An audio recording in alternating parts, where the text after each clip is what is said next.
Hello everyone, in this video I'll be showing you a Shadow Magic Sorcerer multi-class with the Hexblade Warlock in Baldur's Gate 3. This build is extremely powerful. I want to show you how to make the most out of this. So with the Hexblade, we get ourselves the Shield and the Wrathful Smite spells, which are nice to have. I'll be showing you why we want to have the smites there, as there's some pretty cool interactions that we do have. Also for cantrips, Booming Blade is massive. We definitely want to have that as well. Eldritch Blast just makes sense. So for the spells, again, Shield is great for giving us a bit more survivability early game. Now, our ability score, since we get medium armor proficiency, having high dexterity is going to be nice. 14 constitution, 10 intelligence and wisdom, and 16 charisma works very well here. So yeah, I'll be going over the full leveling guide and showing you gear options as well as combat to make the most out of this, as these two actually work together very well. So at level 2 here, and the reason I'm going to be starting Warlock is because this has a very easy start compared to the Sorcerer. So yeah, that's what we're rolling with. At level 2, we get ourselves another choice in spell slots. Hex is actually pretty good damage early on in the game. Hellish Rebuke can be okay too as a choice. Now for the Eldritch Invocations, the two best is Repelling Blast and the Agonizing Blast. We don't have really much use for Armor Shadows because we got medium armor, so Agonizing Blast to add Charisma modifier and Repelling Blast to add a pushback to Eldritch Blast. At level 3, we get a Pact Boon. We're going to go Pack the Blade. This is how we get the 2 attacks, otherwise we don't, but this will combine our Hex weapon with our Pact weapon, so they become the same thing, applying the Hexblade's curse and give us extra attacks. At our next level, I think that there's a couple ones. Misty Step's nice, but we don't use our Warlock spell slots for that. Hold Person is also extremely useful for holding an enemy still. We can go with Darkness too, but we'll be getting Darkness from the Shadow Sorcerer, and it's pretty strong. And Branding Smite's another good choice there if you wanted a Smite-esque spell, because we can actually use a new item that was fixed in Baldur's Gate 3, the Battle Mage Gloves, to apply Arcane Acuity to ourselves. And our next cantrip, Mage Hand and Minor Illusion are great too. Bone Chill is good because it stops a target from receiving healing. And then for our next leveled spell, as much as I want to take Darkness, the Branding Smite is pretty good too. Misty Step is also a consideration for once we get the Sorcerer added into the mix, and Mirror Image is also somewhat decent, but this is nice for invisible targets, or we could go with Misty Step. For the feat, it's best to take our Charisma up to 18 here, as we're going to be using this for our weapon attack rolls and spell casting, and a bunch of dialogue if you're the face of the party. Level 5, we get ourselves the extra attack with our Pact weapon, and we get access to some fun spells. Counter spells great, so is Hunger of Hadar. I know a lot of people love Hunger of Hadar. It's a great spell. It does require concentration, but it's strong.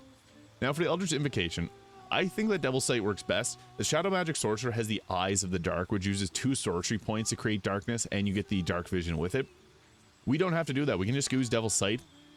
And there's a reason for that, because they get the dark vision from the Sorcerer. We use 2 sorcery points, which we don't have many of, and we want to keep them as much as possible.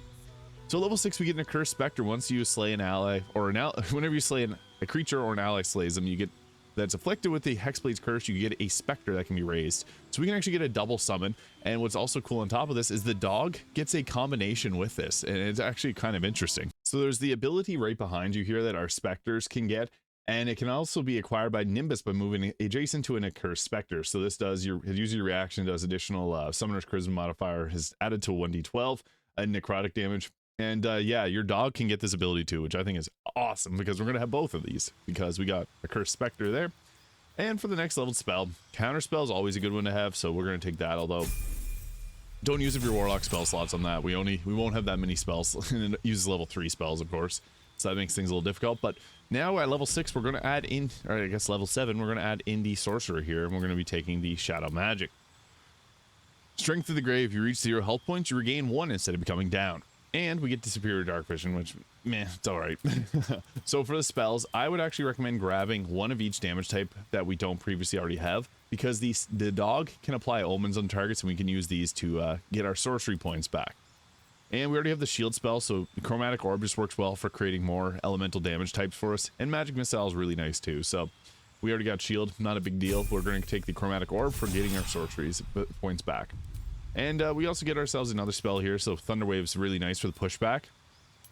Distance Spell and Twin Spell are going to be the first ones that we select. You can Twin Haste, however, Twin Haste is actually really good. It's not a bad choice.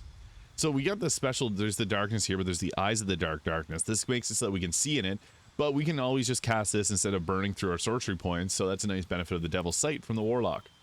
Now, for our next level spell, we get level 2 spells. We already have some of these as well, so like Scorching Ray can be a good choice. But even Shadow Blade is nice. So Shadow Blade is actually very powerful for a few reasons here. So this creates a psychic blade that can do a ton of damage. At meta magic, I would recommend going with quicken spell here. And also what's cool is the gloves of the battle mage's power will actually trigger when we use our shadow blade. Next cantrip, mage hand's nice, even bursting sinew or the minor illusion, even shocking grasp for lightning damage.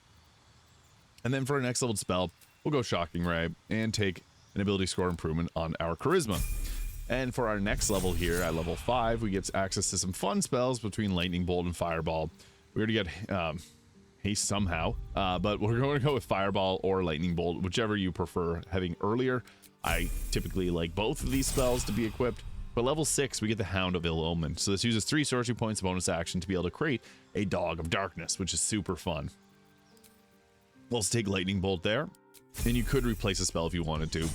So as for gear that we're going to be going with, I like the birthright to give us a increase to our charisma there, and you can use the mirror velocity or charisma to 24. Cloak of protection for better armor class, although if you got the Deathstalker mantle, that's also quite nice, or the Shade Slayer cloak. This actually fits with our theming, so if you got that, you may as well use it. Armor of agility, just the best armor, and use the Yuan-Ti scale mail if you got it earlier in the game, or anything that's going to add your full dexterity modifier. Like this even works well, it gives resistance of fire damage. So just best available medium armor because we get the proficiency early in the game. Now the gloves of battle mage's power we can get early in Act 2. This gives us when we hit a target with a cantrip spell that uses a weapon, we gain arcane acuity, and also the evasive shoes. So with this, we can actually summon in a shadow blade here, and we'll actually get an increase if we were to upcast it, so we can do a little bit more damage with our shadow blade. I am using the infernal rapier here, but you could also use Fowler Alluve early game. It's a good longsword and have a shield up alongside it. But with the shadow blade, this gives us a very damaging option. 3d8 plus 8 psychic damage. If you have the resonance stone, that doubles it. And it also triggers the gloves of the battle mage's power, so we can attack. And then we also got the Band of Mystic Scoundrel, so we can do our weapon attacks and then cast like a hold person as a bonus action, which is amazing. And then we also got like Amulet of Greater Health, about 129 health here. The Hellrider Longbow will also give us a +3 to initiative, so we can go first. Evasive Shoes is a nice choice, but you can also go with something like the Boots of Stormy Clamor to apply the reverberation to targets, which is really fun too. So that's another fun option if you want to forego a bit of extra armor class. But yeah, I'll show you what this looks like in combat because it's actually quite powerful. The first thing you always want to be doing is summoning in your dog. What the dog doing? It's going to help. So we got 2 different types of summons, the specters and the dog, and here is the combat. And always remember to bind your hex weapon here. This is important so that we can apply the Hexblade's curse and get that extra attack as well, so that we can do a ton of damage with this. And since our dog also has the ability to see in darkness, sometimes the best move to start off with is to just cast darkness. Now, since we only have 3 sorcery points, we want to use that for a quicken spell, so that's why I recommended taking the Devil's Sight so that we don't burn it up using this. We can just use regular darkness here, which is a very powerful spell because this can protect your team big time. So with darkness, they can't attack or do they can't do ranged or melee attacks through darkness. And it's funny because it messes with the target's aggro as well, because they will aggro, but they're not truly aggroed here. So, and you can see the dog is immune to blindness, so this is perfect. You can put him into the darkness to get fighting. Also, what's funny is if we use the Psionic Backlash, we actually get Arcane Acuity from that. But since we got a lot of damage behind our Shadow Blade there, it's sometimes just best to go in and do some melee attacks. Although we can also do any type of spell outside of that, so we got options. Now, with our just regular old weapon attacks, we're going to be doing upwards of, it says 30 damage, but that's actually 60 because with the Resonance Stone, everyone's going to take double damage. We also apply the Reverberation there, so that's really nice. I guess we'll go with 2 weapon attacks there to finish them off. 60 damage. I wish that was the first attack roll that I made. And now that I'm invisible, what we can do is go into our darkness. This would be nice to do an attack from, but I'm just gonna drop a fireball because yeah, there's 3 enemies grouped up there. Always take a sweet fireball whenever you can. And then on top of that, since I unfortunately am going to break concentration on any of these, we got our Quicken cantrip, which is nice. Our Quicken spell from the Band of the Mystic Scoundrel, so we could have cast those. We didn't have a concentration on darkness. So what we can also do is apply the Hexblade's curse. So I'm going to curse this target here with our bonus action ability and end the turn. Now the beautiful thing about darkness is it makes it so they can do melee attacks or throwing attacks, and the AI are actually really weird with darkness up. They do throwing attacks though, that's something that they can do, so you'll see that a lot if you have darkness blocking any paths. So you can see that they're throwing at me. And the nice thing about throw attacks is a lot of people aren't optimized for throwing, so they don't hit hard. Also, something funny happens is the dog isn't actually technically in combat because they don't see him. He's got actually free action, so we're outside of combat here. Now he's into the battle, so it's kind of funny that that happened. That's how it worked, but we attacked him and we didn't apply an omen on him. Unfortunately, it doesn't happen very often later in the game that you apply omens, but you want to because that's how you regain your sorcery points. So we see a group of enemies over there, and we see some actually hitting our team with command, so we want to bring that down as soon as possible. Anytime there's other spellcasters, they become priority. So I guess we'll go and protect Shadowheart here. I don't want to drop a anything on her, so I'm going to go with Booming Blade on this target here, which should hopefully do enough to take them out. Yeah, 12, 40, 13. That was a lot of damage. And then unfortunately can't use our other smite skills, but we already have had plus 10 arcane acuity, so we're hitting very hard. So I'm just going to do a normal weapon attack there. Stacks reverberation. That is fine. Alternatively, we could throw a spell out because we do have a massive spell save DC, so that could be fun. But I think in this case, I need to save Shadowheart, so I'm just going to go around stabbing and stacking reverberation as well. And we also got a quicken spell too here, so we could use another spell based on what we got. So quicken spell, only got level 3 spells, so yeah, I'm just going to try it all in on him to take them out because one of those might miss. Perfect. That took them out. We saved Shadowheart. GG's. We win. Now, this awesome ability here with our Nimbus the dog, if it gets hit with a melee attack that doesn't do radiant damage, it can splinter off, creating a double dog. So a little tiny pupperoo comes out there, and it can spawn another dog. So yeah, you get a lot of puppers that can do a lot of damage and help out with just the overall crowd control.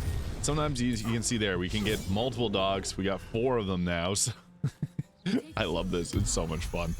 Just how goofy it can be with this many dogs in your army. Even better if you can get the Acursed specters out as well, because then they can also grab aggro for you too. So you can see our legion of pups here, so we're not going to actually do anything with them. You can also heal them back, and then they keep splintering off even more and more. So there's, yeah, it's endless how many dogs you can get going. We'll drop a fireball right here, and that should be good to take out. Yeah, we got one of them. They're obviously going to fail to save. We have a plus 10, so our spell save DC is actually kind of crazy. Yeah, 28 spell save DC, 24 spell attack rolls, which is crazy. And then we also got, I would recommend trying to use a cantrip like Booming Blade as much as possible, because that triggers your extra attack as well. But if you can't get something like that off, it's also good to use your, I guess we'll use another level 3 spell slot because we got those left. So anytime you can deal multiple damage to multiple targets, like we were able to kill 2 targets there, that was ideal. Now we just, if we had sorcery points from our dog, we'd be able to do a bit more, but we just have our bonus action abilities here that we could do. Again, Psionic Backlash will give us the stacks of arcane acuity, which is hilarious. Now the dog also has a fun ability, the Umbral Tangle here, so you can use this to root people in place, and the Shadow Curse Vines. It's awesome, and it can also break concentrations, so use that. And then our dogs will just act freely on their own. They go around attacking, using, they can also use that, and see there, they broke concentration. So the littlest dog helped out quite a bit. I'm just going to skip her turn, let the rest of the dogs do their thing. They're awesome because they can also do the they can also do bites, but the Umbral Tangle is actually a really effective ability to have. I have no idea what that dog was doing, and what the dog doing for real, running around, jumping around. Yeah, I don't know what the dogs are doing. What's hilarious is the dog just broke its concentration again. It did another concentration on Crusader's Mantle, and for some reason just being Umbral Tangled broke it again. So now we got options. So we could go and chase them down, or we can drop a spell and then run and do a melee attack. We only have 2 targets left, so when things like this happen, I think it's best to go with like a Scorching Ray. I am going to upcast it because we have advantage from being in the dark. Boom, that was enough to take them out. Perfect. And then our final target's over here, where we can run over and drop the Booming Blade on them. This should be, I think this will be enough to take them out. It was perfect. 42, 12, and 6. That is crazy. So these two together become very strong. We got a lot of dogs. We didn't spawn the specters, unfortunately, but the dogs have that cool ability that works alongside that. So let me know your thoughts in the comments. Hit the subscribe button below if you enjoyed, and I'll see you all in the next video.